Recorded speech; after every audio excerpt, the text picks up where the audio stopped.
ওয়াজটা বাইক নিয়ে যাইবেন তো ইনশাআল্লাহ। এমন যেন না হয় দাদা নাতি গেছেন ওয়াজ শুনতে, মাঝখানে একটা খাল পরে, খাল। আপনারা কি আমার বাংলা কথা বুঝতেছেন নি? কথা কয় না, মাঝখানে একটা খাল পরে, খাল। তো দাদা তো মাশাআল্লাহ লঙ্গি আস্তে আস্তে উপরে তুলতাছে, নাতি পুরো প্যান্ট ভিজাইলেছে।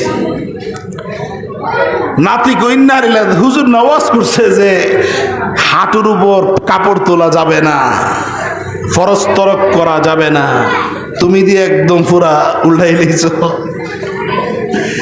তো দাদা কই বেড়ে তোর হুজুরের ওয়াজ ওই খালপার রেখেছি, আপনারা কি এই ময়দানে রেখে যাবে না নিয়ে যাবে? সবাই কয় নাই। তা আমি যদি আল্লাহর দৃষ্টিতে মানুষ হতে চাই, গুণ লাগবে কয়টা? বলেন বলেন কয়টা? রিজালুল্লাহ তুলহিহিম তিজারাতু ওয়ালা বাইউন আন যিকরিল্লাহ। আল্লাহ তাআলা বলেন, বান্দা তুমি যদি আমি আল্লাহর দৃষ্টিতে মানুষ হতে চাও, এক নম্বর গুণ লাগবে কালামুল্লাহ। সমস্ত মুফাসসির একমত, যিকরুল্লাহর এক নম্বর ব্যাখ্যা হলো কালামুল্লাহ। আমি যদি আল্লাহর দৃষ্টিতে মানুষ হতে চাই, আমার কোরআন লাগবে, কোরআন লাগবে। আওয়াজ করে বলেন কি লাগবে? কোরআন লাগবে। মানুষ তো তারাই যাদেরকে ব্যবসা বাণিজ্য কোনো কিছু জিকির থেকে ফিরাইতে পারে না, মানে কালামুল্লাহ থেকে ফিরাইতে পারে না। আমি যদি আল্লাহর দৃষ্টিতে মানুষ হতে চাই, কি লাগবে? বলেন বলেন কি লাগবে? এই যে আমাদের এই মাদ্রাসায় কোরআন শেখানো হয় না, হয় না? সর্বস্তরের মানুষকে কোরআন শিখতে হবে। আজকে যদি জিজ্ঞেস করা হয় আপনি কি পাস করেন, এমবিবিএস, আপনি এফসিপিএস, আপনি এফআরসিএস, কোরআন পড়া জানেন নি? এটা তো জানি না, আছে না নাই?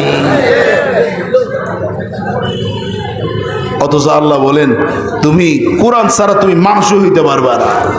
আর রহমান আল্লামাল কোরআন খালাকাল ইনসান।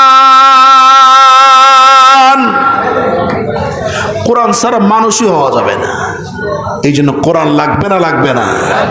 আমাদের বাংলাদেশে এক সময় ছিল, আজ থেকে প্রায় 20-25 বছর আগে মনে করেন, বা 30 বছর আগে, শুদ্ধ পড়ুক আর অশুদ্ধ পড়ুক, প্রত্যেক মুমিন বান্দা বান্দি ফজরের নামাজের পর কোরআনে কারিম তেলাওয়াত করত। এরপরে বাড়ির কাজে হাত দিত মায়েরা, আর বাবারা আগে ফজরের নামাজ, কোরআনের পাকের তেলাওয়াত, লাঙ্গল জোয়াল নিয়ে তারপরে হাল চাষ করতে যাইত। ঠিক না বেঠি? আর এখন আরে সুবহানাল্লাহ, যুবক ওয়াকম্যান দিয়া ঘুমায়, বুড়াও ওয়াকম্যান দিয়ে ঘুমায়। কথা কয় না? কিসের কোরআন পড়বে? বাংলাদেশ টিকা আছে কোরআনের কারণে, আপনাদের বিশ্বাস হয়নি? গত 7 বছর আগে, 7-8 বছর আগে, মানে 5 থেকে 5-6 বছর আগে একটা ভূমিকম্প হয়েছিল শেষ রাত্রে, মনে আছে না আপনাদের? আমি সকালে গিয়ে দিয়ে আরে সুবহানাল্লাহ, মুসল্লি আর মুসল্লি মসজিদে, এত মুসল্লিকে হুজুর ভূমিকম্প হয়েছে, মরার ডরে মসজিদ আইছে।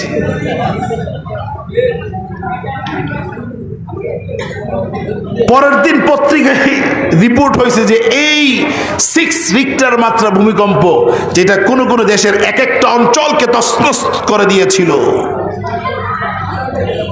আমি মিলাইলাম যে ভূমিকম্প হয়েছে কিন্তু বাংলাদেশের তেমন কোনো ক্ষতি হয় নাই, আলহামদুলিল্লাহ বলবেন না?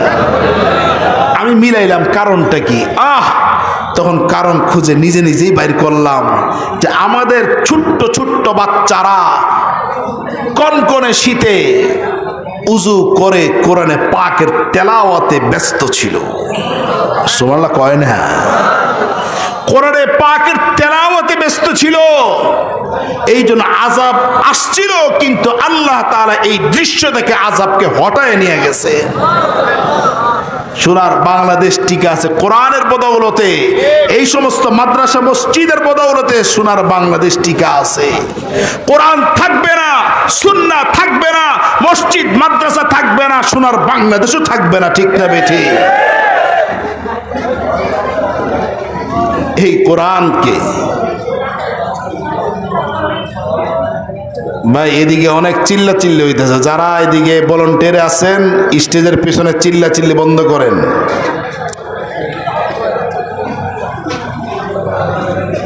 কোরআনে কারিমকে 1000 বছর পূর্বেও শেষ করার চেষ্টা হয়েছে, 500 বছর আগেও হয়েছে, 200 বছর আগেও হয়েছে, 100 বছর আগেও হয়েছে, 50 বছর আগেও হয়েছে, গতকালও হয়েছে। এখনো কোরআনকে মিটিয়ে দেওয়ার চেষ্টা অব্যাহত আছে। নাউজুবিল্লাহি তাআলা মিন যালিক। ভারতে ইংরেজরা যখন শাসন ক্ষমতা নিল, দেখে তাদের মসনদ নড়ে বড়ে, এখনো শাসন ক্ষমতা স্থির হচ্ছে না। ডক্টর হান্টারের মাধ্যমে একটা জরিপ চালাইছে। ডক্টর জনসন লিখেন 100 দিনের জরিপে বলছে 3টা জিনিস যদি বিদায় করতে পারো তোমাদের মসনদ টিকে থাকবে। এক নাম্বার তাদের একটা ধর্মীয় গ্রন্থ আছে কোরআন। এই কোরআনকে তোমরা জ্বালিয়ে পুড়িয়ে দাও, তোমাদের মসনদ টিকে থাকবে। নাউজুবিল্লাহ বলবেন না? আর জোরে সোরে চিৎকার করে নাউজুবিল্লাহ। দিল্লির শাহী জামে মসজিদে পিছনে 40 জন করে আলেমকে ফাঁসি দেওয়া হয়েছে। নাউজুবিল্লাহ বলবেন না? তাদের মসজিদ মাদ্রাসাগুলো বন্ধ করে দাও। দিছে তো, কিন্তু কোনো কাজ হয় নাই। একবার কোরআনে পাকে কপি জ্বালাচ্ছে আর জ্বালাচ্ছে। কোরআনে পাকের কপি পড়ার জন্য কোনো কিছু পাওয়া যাচ্ছে না। একজন আলেম বললেন, আমার একটা আয়াত মনে আসতেছে না। সাথে সাথে ওই মসজিদ থেকে 2000 হাফেজ কোরআন দাঁড়িয়ে গিয়েছে। সুবহানাল্লাহ। আলেম সাহেব বলতেছেন, পাদ্রী কত কোরআন পড়াবেন? এরকম 2000 না, 2 লাখ না, কোটি কোটি অন্তরে আল্লাহ তাআলা কোরআনকে হেফাজত করেছেন। সুবহানাল্লাহ। ইন্না নাহনু নাযালনা যিকরা ওয়া ইন্না লাহু লাহাফিজুন। নাজিল করেছেন তিনি কে? হেফাজত করবেন তিনি কে? অতএব কোরআন মিটানো যাবে না। কোরআনের বিরুদ্ধে যারা গিয়েছে তারাই আস্থা করে পড়ে গিয়েছে। ও মুসলমান,